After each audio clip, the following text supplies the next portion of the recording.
This episode of Super Pulp Science Podcast is brought to you by a short collection of horrible fairy tales by Andrew Buckley, available from Amazon.ca.com and whatever the hell else you are right now. You can get it anywhere.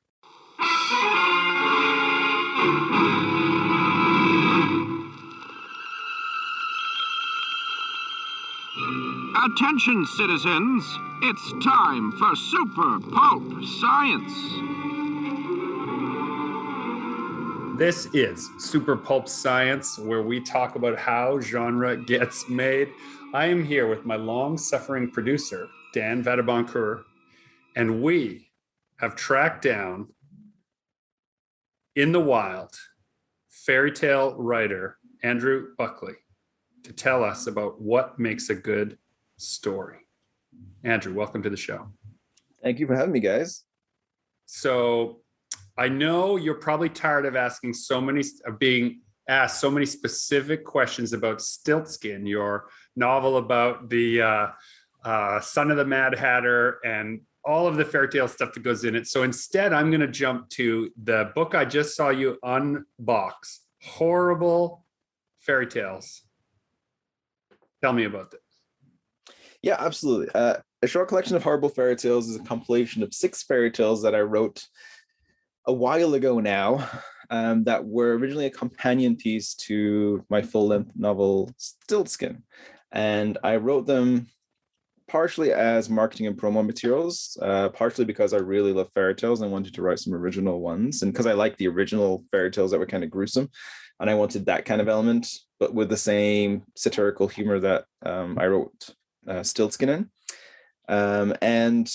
They just worked as kind of, back then, they worked as just marketing pieces for the full-length novel. And this time around, I decided to take a bit of a different tactic.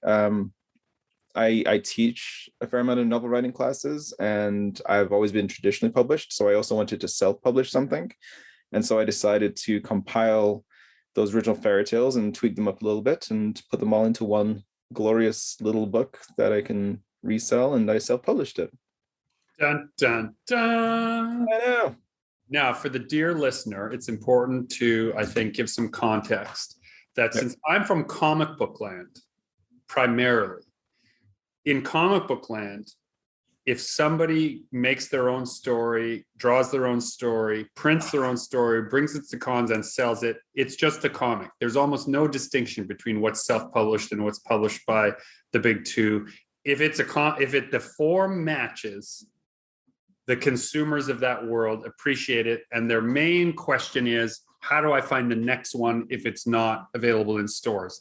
There's no negative stigma attached in comic book land to, I made this myself. In fact, the DIY nature of comics means if you're not making your own stuff and doing convention exclusives, people wonder, why not? Do you actually really love working in this genre, or don't you?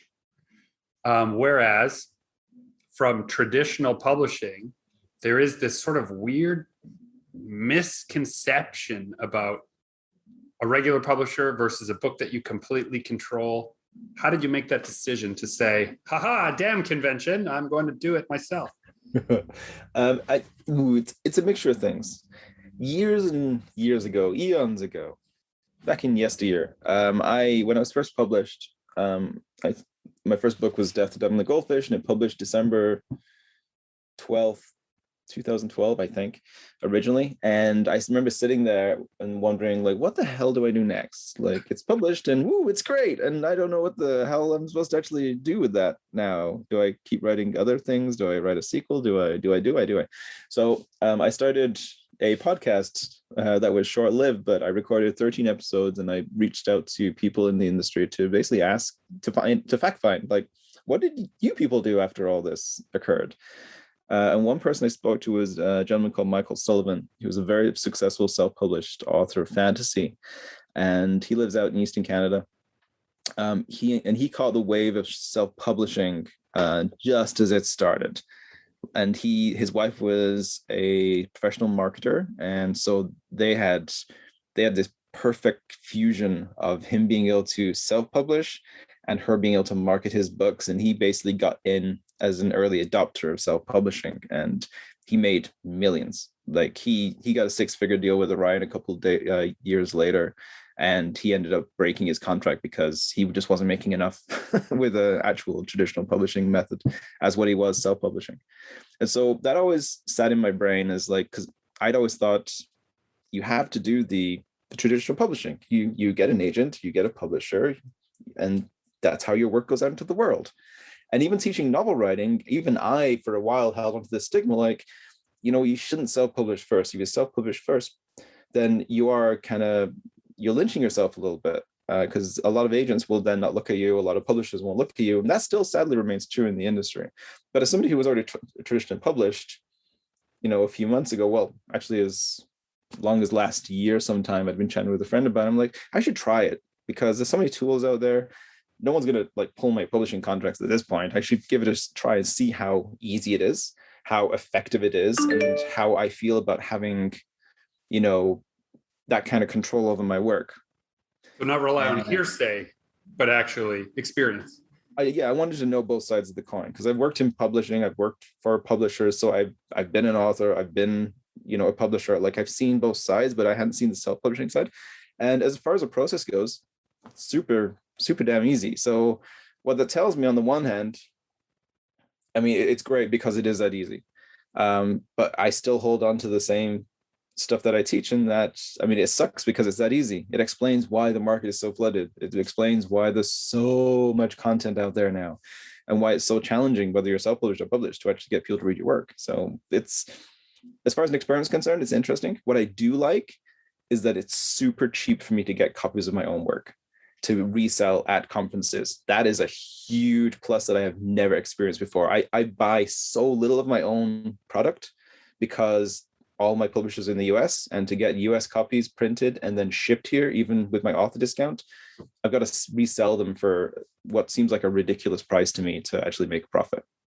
Yeah, absolutely true. Controlling that means of production is essential. And so for the dear listener who's wondering, like, but traditional publishing or like being with a big publisher is the way to go, I think it's important to characterize the following. If you're lucky, you may be able to negotiate 15% royalty. You're more likely to get 10%. If you're getting 10% royalty, then what you're actually saying to yourself is, I'm giving up 90% of revenue. Yep. You better be getting something great if you're giving up 90% of your revenue. Mm-hmm. And with many mid-range publishers, you're not getting anything great. You're simply getting books in stores that you have to sell 10 to earn what you could selling one yourself at a conference. Yep. This is kind of the realization I'm now coming to. I mean, I'd always kind of heard that was kind of the way, and I speak at enough conferences and I like going to cons and that kind of stuff. So, I mean, it should have been a very logical step for me to take, to find a way to actually have a lot more of my own product to sell in person, because like you said, the royalty rate with a publisher, and plus with an agent, he also takes an additional 20%. No fault to them in the slightest. They get me the contracts. But when it comes back to the author, and it's not like I'm seeing, even with the self-publishing, it's not like I'm going to see a massive amount of royalties come from those books through the online distribution part of it. Like my royalty rate with Amazon on KDP for the ebook and for the print copy isn't much. It's under $1, no matter what the copy is. Yeah. But my margin, as far as me being able to buy them from Amazon and get the nice printed copies and then sell them at cons, is so much wider. So from that perspective, it's really great. That's a massive plus that I really wasn't fully aware of. She embroiders tapestries that resemble gold. Well, in a way, sir, they are gold. In what way are they gold? In a sort of a gold way, they are gold. An advice that we've given here at the studio to lots of folks is, because they'll see some things that we've done, some moves we've made at the studio where they're like, oh, well, you arranged with Friesens and you ordered 5,000 copies of your book and the cost per unit is so deliciously low. But they forget that 250 or that 350 is times 5,000. It's not as low as they. So, totally. Right? And you have to warehouse it, then you have to ship it, then you have to do all this kind of stuff. That there's this amazing place where we are now where you can test it first with KDP and with these other print on demand services, where you can say, like, is there any demand at all? If you sell out of a couple hundred copies, then yes, maybe print 1,000 and get that down. But maybe your threshold is only a couple hundred a year. It doesn't make sense to print 5,000 books for that delicious cost per unit. So you have to figure that stuff out. It's a lot of trial and error. So I'm classing this as an experiment, because if it works, then I would self-publish a full novel and see how that goes too. I mean, this is just a little anthology, but as an experiment so far, I think there's more value in self-publishing than what I originally thought there was. There's also the educator part of me also notices that if you're visiting schools and you're telling students, write your own stories, make your own stories, but the only way you'll get published is if you have an agent and you have representation from Simon & Schuster. There's a disconnect between what you're showing them to do and what you're doing. Whereas if you then show up in the classroom, you say, I do have agented representation, but here's something you can do. Work hard on your stories, make them good enough that people will buy them, test and see if people will buy them. Here's the copies of my stories that I'm doing that way. It really completes that loop where a student can now see a next step that isn't, oh, I'm J.K. Rowling, but instead, right? And a feasible step. Like the concept of having to complete a whole piece of work and then query agents or query publishers and go through that whole process and then get a contract and then wait a year to 2 years before your book is ever even available is daunting and discouraging in a cultural society where we're so used to everything being given to us on demand all the time as soon as we want it. That it's a little bit archaic, and there's no way. I don't think there's a way to speed it up. I think it's sped up as fast as they can with email queries and that kind of stuff. I don't think they're ever going to go faster than that. But then you have self-publishing, which is boom, instantaneous. I compiled it. I had my graphic designer do the cover art, and I published it within 7 days. From me deciding I was going to do it to me actually having it done was 7 days. So, I mean, you'd already written it. And I'd already written it. And realistically, if I factor in the time it took to write it, I probably wrote all those fairy tales within a couple months. So that is a match that's short. And I have other books that I have either taken rights back and now own myself, or I have 2 unpublished manuscripts sitting that I could theoretically, if I decided, I could just self-publish, and it would probably take me, a month maybe to get everything together on all the assets and editing and such sorted out. It's hard to say what's worth what's worth it. I do want to maintain. I do think it's important. I like the idea of closing the circle on it. I think it's important, and it's important to me at least, that I still have literary representation, that I still am traditionally published, and now that I can also maintain a certain amount of self-publishing, because I think that wonderful little trifecta there gives me a little bit more beneficial knowledge that I can share with other people, because I can really see like the whole length and breadth of that landscape, and that's something that I was missing before. For me, it's a lot of disappointment management. It's why I do both. Right. So if you have a book that you're thrilled, your agent has found you a publisher, or you've found a publisher yourself, and you have that elation. Okay, they're going to make it, and the book is finished, and now they're doing design. And when is it coming out? Oh, 2 years from now. Yeah. Right. So now I'm disappointed again, because all my excitement has to be put on hold. So if I can switch seats into, now I'm going to do a book that is myself, completely controlled, and I'm going to put it out in that interim time, then from the outside, it seems like I always have something coming out. Yeah. Right. Which, from the perspective of a future publisher, this is of use. Totally. They're always putting work out. Well, should we get on the train, or should we let it go by?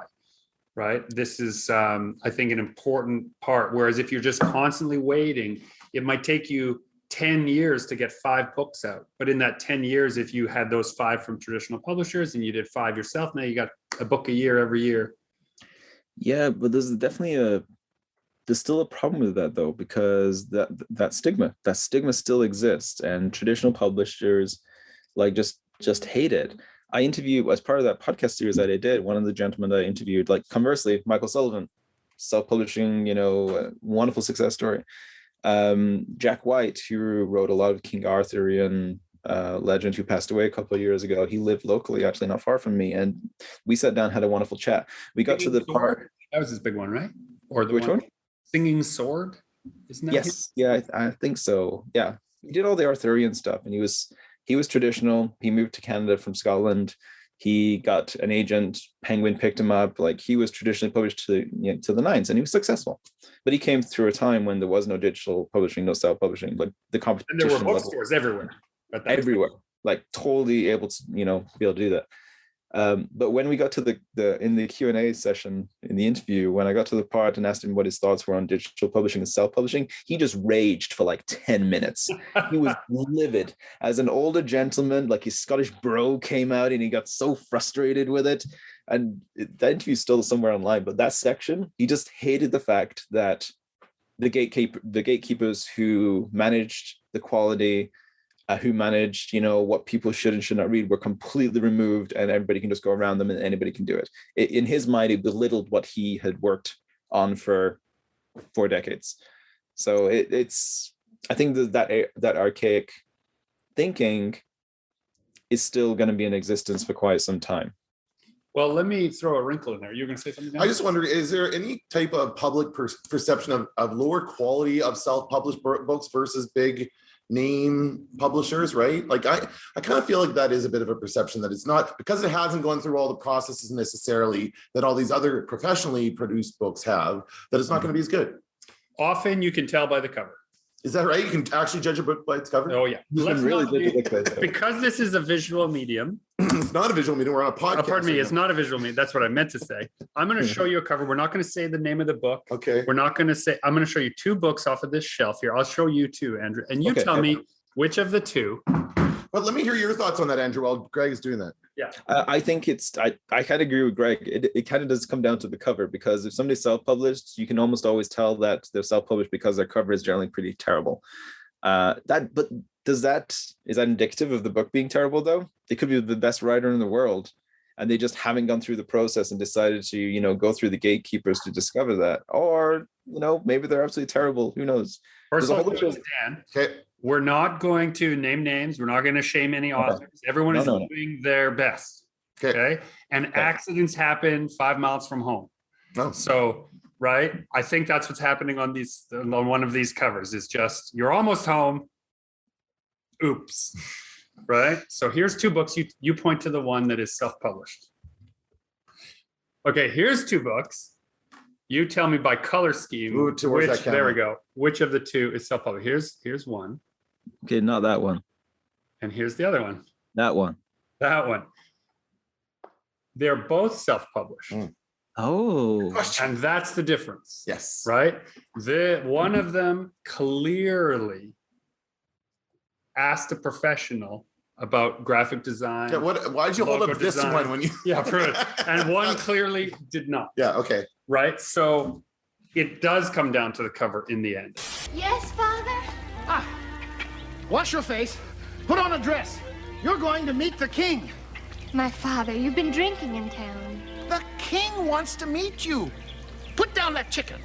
I have a little section on my bookshelf here of like some self-published books I've picked up from shows, and often it needs the enthusiasm of the author to convince me that despite how badly the design and layout of this book is, that the story would be worth reading. Yeah. Because a person's skill in writing is not the same as their skill in graphic design. Those are separate skills. The other thing is that it's not just about the cover for me. I'm thinking also about the editor, person who proofreads it. Like, I have the last self-published book, I'm thinking of it right now, has a horrible cover. So your theory holds true. And the writing is not great. And I'm a writing instructor, so I can see it really clearly. They needed a couple more passes at this. And an editor would have told them that. Somebody in that process would have told them that. But this, to go off of what you're saying about that person being upset about it, it's because I could just write out stuff and publish it and put it out there, And say, I'm published. Right. I think that's what was upsetting that person you're speaking. Sorry, I forget who it was. Scottish person. Yeah, Jack White. Yep. So I guess to Greg's point, it's true that you need to be able to sell your own work, but that's true of whether you're self-publishing or traditional publishing Like the days of an author sitting behind the scenes and letting the publisher do all the work is like gone, way gone. Like you have to be able to be out there and do all these things to be able to sell your work anyway. I think the problem with self-publishing and where the stigma comes from is exactly what you're talking about, Dan, is that people can just write stuff, boom, throw it in the system on KDP, published. That's where the stigma comes from, because there is a lot of just crap stuff that isn't edited, that isn't proofed, that is thrown out there with a cheap, nasty cover. And unfortunately, there's no way to well, there is a really good way to differentiate. You sit down and read them, but people aren't just going to take the time. It's that piece that's really messy, and there's just no way to monitor that.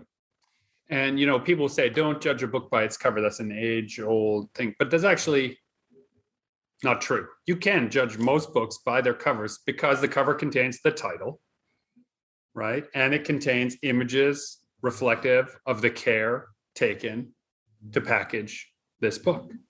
Totally. And if it seems like there is no graphic design sense and there is no illustrative attention paid to the design of the cover, that tells you a little bit about how much attention has been paid to the interior, the substantive edit, the layout, the design, where the colophon is, all that kind of stuff, right? Tells you how much care has been put into the entire process, right? It's like if you meet a person and they seem to have everything together, and then their shoe is untied and they have a booger hanging from their nose, right? Those are like, despite how well dressed they are, there is like a moment where you realize they're trying their best, but they haven't taken that last look.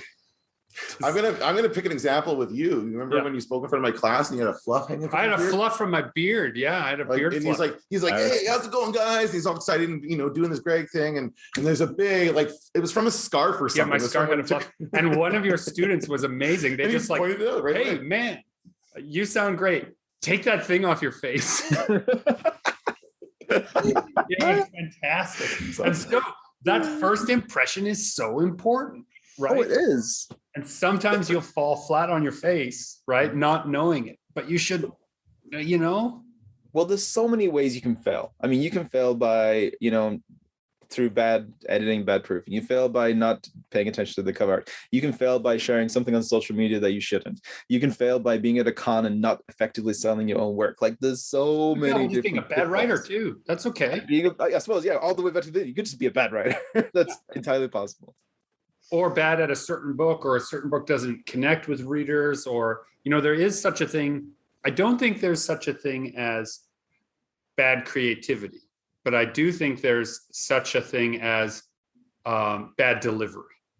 So you could be that's right. There's some craft involved. And many authors that I've spoken to, whether they're on big bestseller lists or whether they're just starting out, they all have something in common. They're terrified, usually.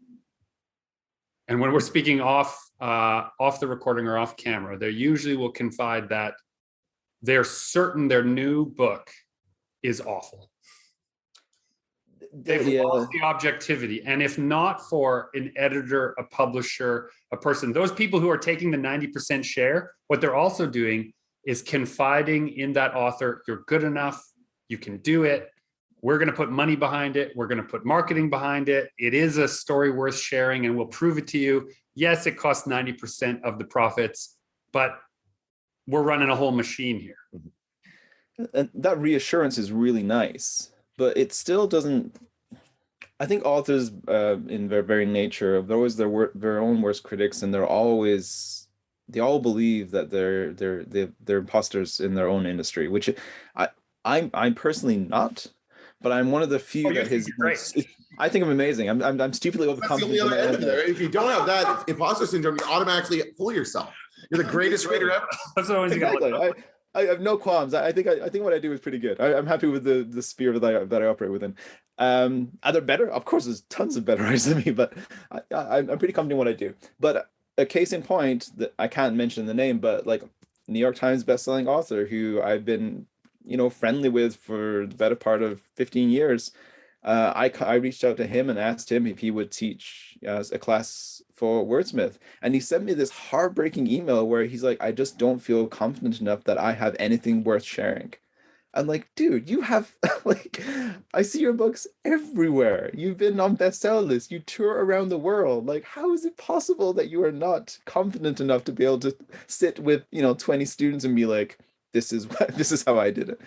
Because Just didn't have it. You're better the next time, and you always think someone is going to notice when you didn't show up fully on every sentence, right? Sometimes you just write the connective tissue, right? Mm-hmm. And in your heart, like, well, I needed this part to get from here to here.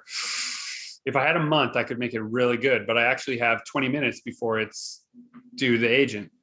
Mm-hmm. Right? That all those things compile, and they become a cloud of doubt around you. Sure. What is Wordsmith? Tell me about this. I don't know anything about it, so I would love to.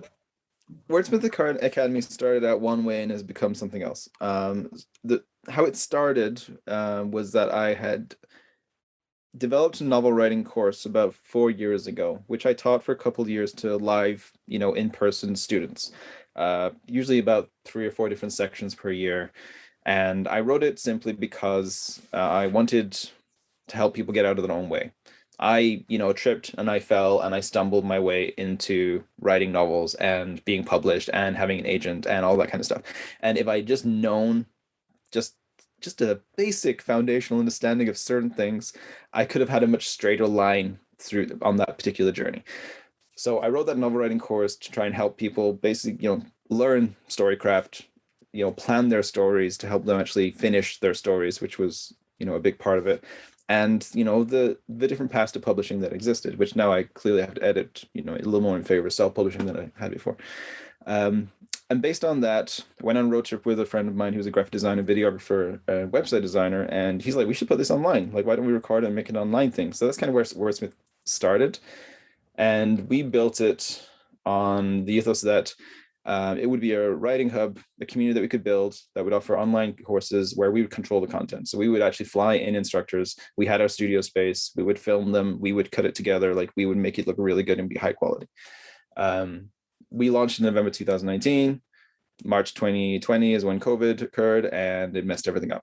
We had to cancel people coming in. We couldn't do it the same way. And we just basically hunkered down and sat for 6 months being like, well, this will pass. It'll all get better. And it didn't.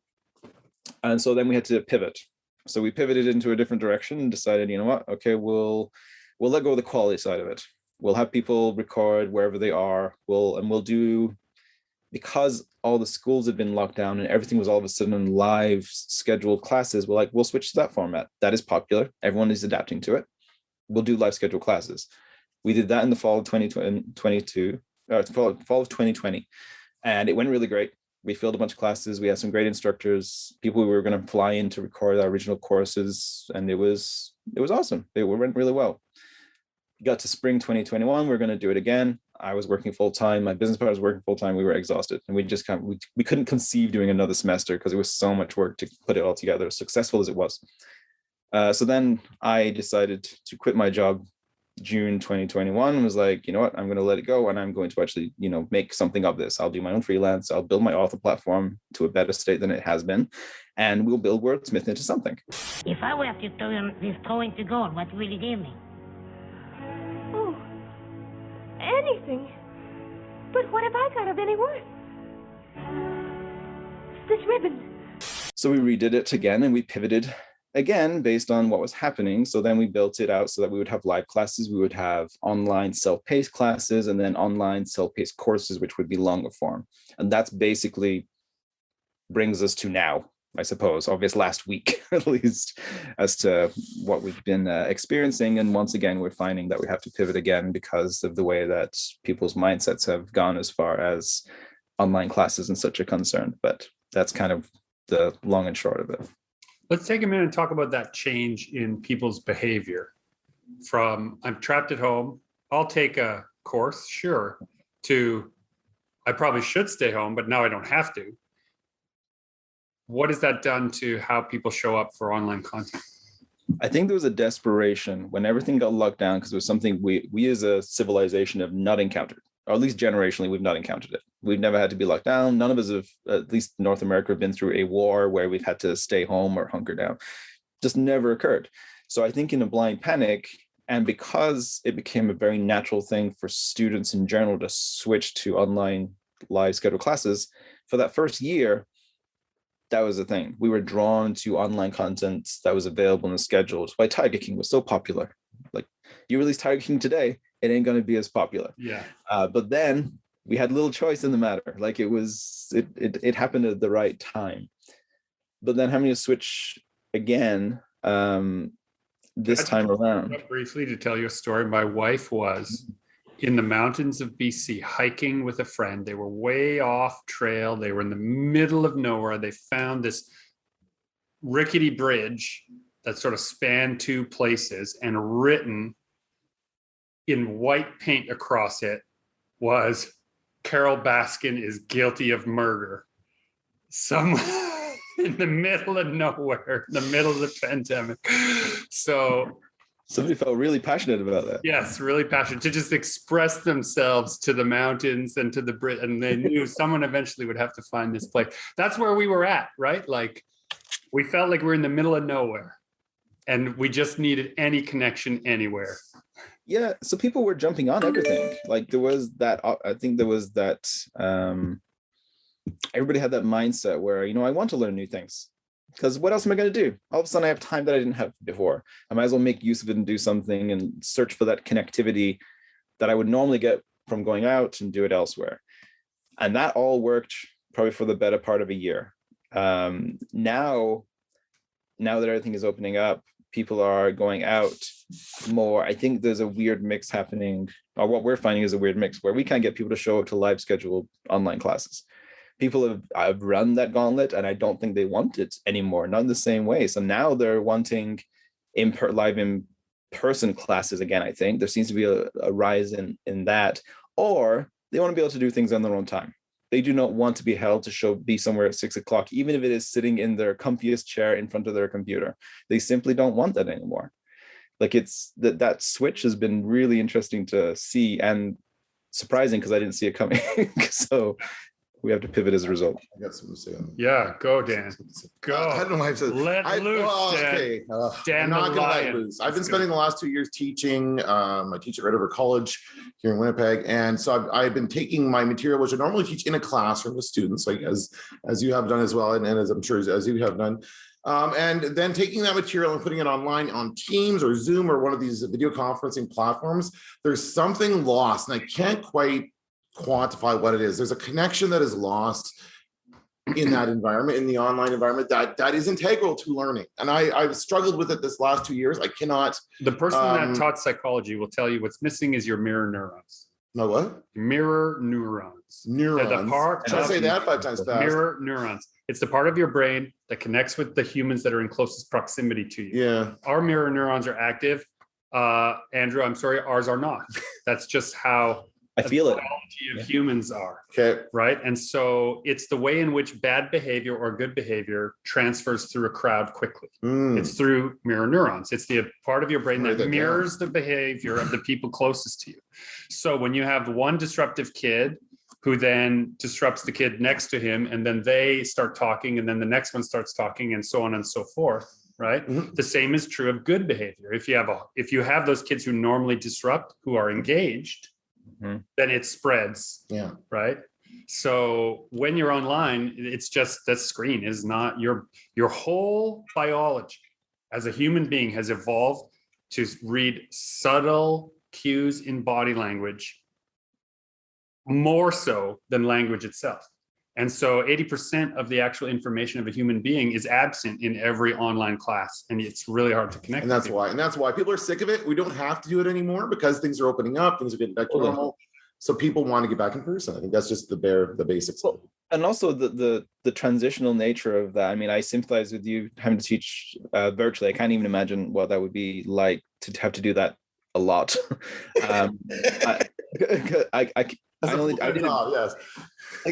did it very little, like, because I do a lot of school visits. I visited schools for the last 6 years, and I've done workshops and presentations, and it's always been the word of mouth that spread about me is that it's always interactive. It's always fun. I always, I can verbally spar with the kids. I can make fun of kids, and it all works really nicely in person.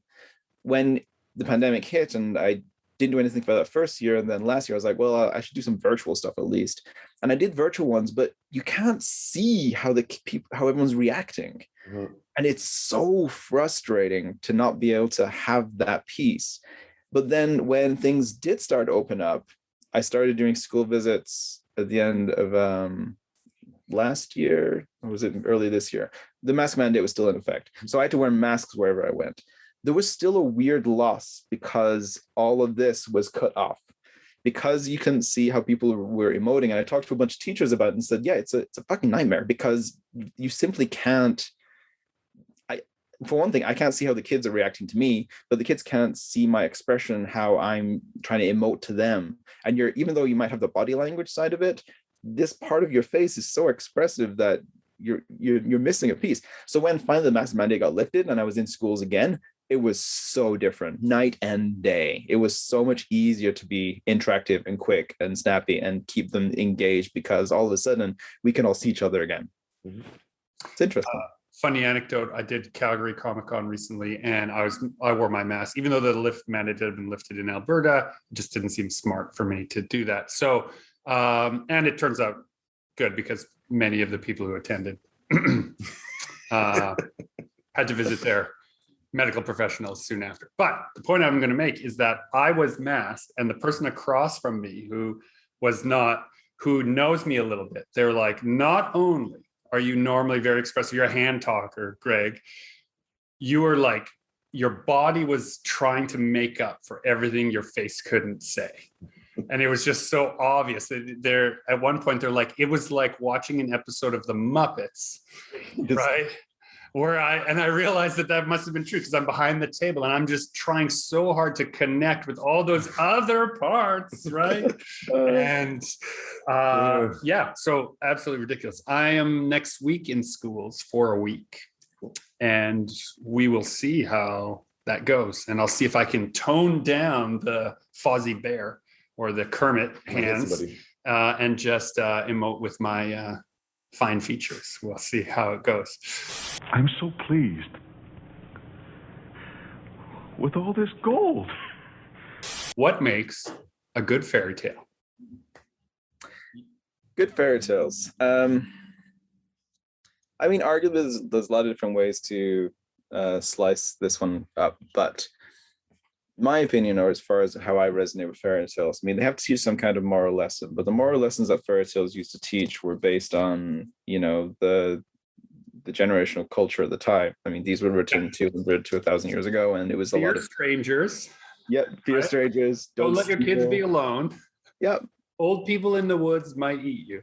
Yeah, exactly. So I think there's there was an inherent value in fairy tales back then for those reasons, because those were real threats that existed. So I get it.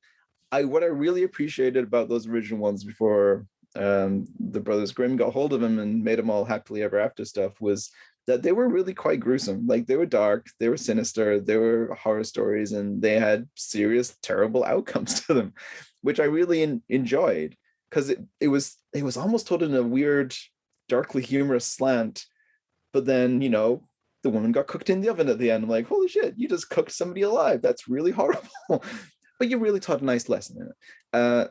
So I like that element to fairy tales. So when I started to write my own fairy tales, and based on the world of Stiltskin, which is a really kind of messed up, bastardized version of a lot of the fairy tales anyways, I kind of wanted those dark kind of elements to it. So the creatures and stuff that I was playing with, I made mermaids to be horrible man-eating creatures and that kind of thing. So I think they have to teach a lesson that is a little more current for current generations.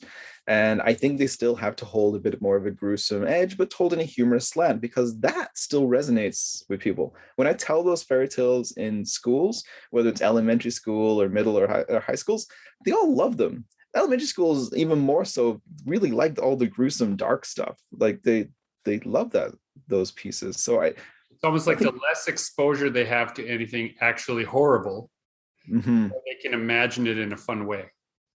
Yeah, and it's told in a humorous way. So it's not like it's, and then he's eaten alive and his flesh was rended from his body. It's nothing like that. It's just, and then she slid up behind him and bit off his head. And that's kind of the end of, that's, it works in that sense, There's a nice little offhand dark humor to it that I really enjoy writing. So to me, that is what makes a good fairy tale, kind of a combination of dark humor with a lesson that speaks to current, generational issues. I think it's the best way to go about it. Whether I actually attain that, I don't know, but I like to think I did. Do you have a favorite cautionary tale in the new Horrible Fairy Tales collection? Yeah. I like them all, and rereading them after having written them, years ago was actually kind of fun. And rewriting a few of them a little bit to improve them a little was really great. But there's one about called The Last Sorcerer, which is quite literally about, this old sorcerer in this parallel world of this side, which is the world that's instilled skin.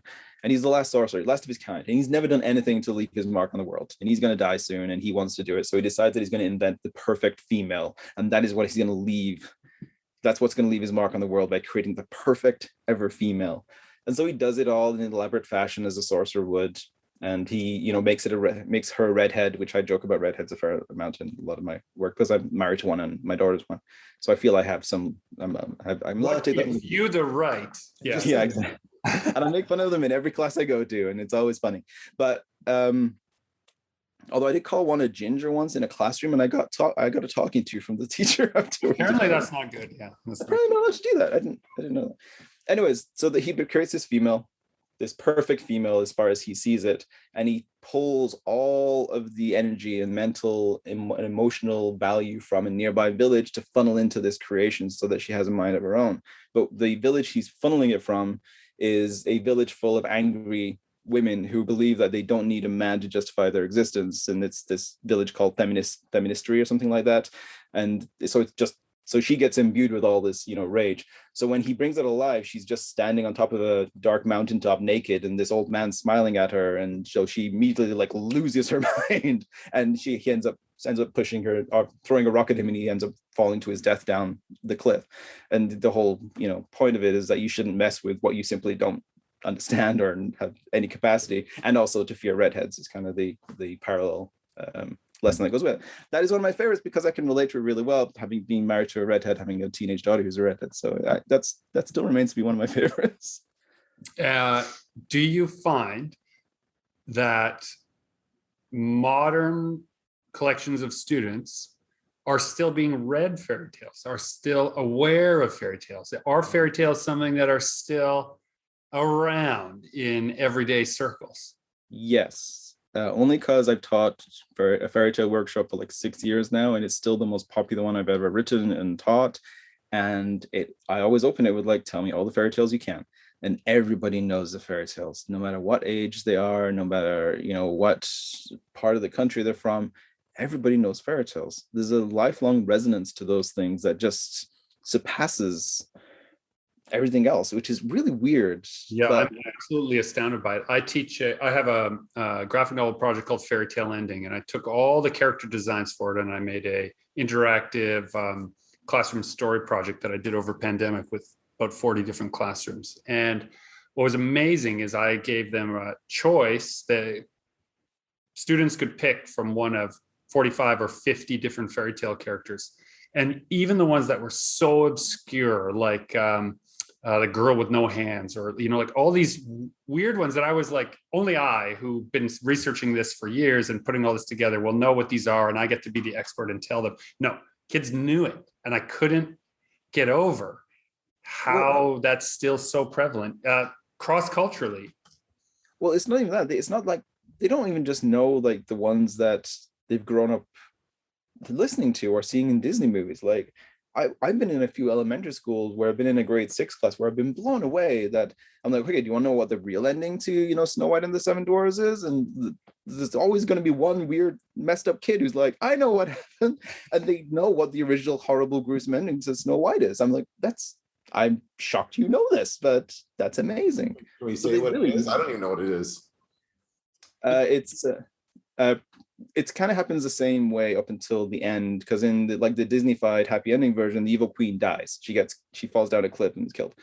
In the original fairy tale, she was invited to Prince Charming and Snow White's wedding, and when she got there, she was made to wear red hot metal shoes, and then she danced herself to death. The dwarves made her shoes out of red hot metal, and they put them on her feet, and she's burning alive, but they call it a dance, right? Until she dies. Until she dies. Oh my She God. dies that way. Instead, at their wedding. Yeah. That's funny. Right? Yeah. So, pretty dark. Those grimmest of the grim, those ones. Yeah. Okay, so the fairy tale that we've really been talking about up until the very end is the fairy tale of publishing. How it works, what is a happy ending in publishing. That's really been what we've been talking about. It's true. So if you were to sum up your life as a writer so far as a fairy tale, what would the cautionary tale, what would the moral be that you would tell another author who read the story of your publishing life? I think it's that you don't limit yourself to whatever the conventional methodology is, or whatever you believe the conventional method of publishing is, because we live in a world where there's 30 different ways to do everything now. I don't think my biggest mistake early on was that I was very determined to go a very traditional route through agent, through publisher, and there's so many different ways to do that now. You can take your work and you can cross different mediums and turn it into something else, into a live audio show, into a theater production, into a podcast, into whatever it is that you wanted to do. I think the important thing, and something that I've definitely subscribed to the last 2 years, is that you take the opportunities as they come. And you try everything. There's no harm in trying things. I mean, you have a certain amount of risk evaluation, but the fact is, if an opportunity is presented to you and you see that there's going to be some, merit in it as far as you as a creator, why won't you try it? Like, there's no harm in taking the shots. Yeah, to remember that publishing is the byproduct of writing, not the point of writing. Exactly. Yeah. Well, money is the point of writing. Yeah, money. Remember that. That is the cautionary tale. Money is what you're striving for, people. The king's shilling. Beware the king's shilling, I often say. Andrew, thank you so much for sharing your expertise, allowing us to unpack not just the writing part, but the business side and your approach to getting your work into the world. I am Gregory Kamichak. This has been Super Pulp Science, and I'm encouraging you all to join the fight and make comments.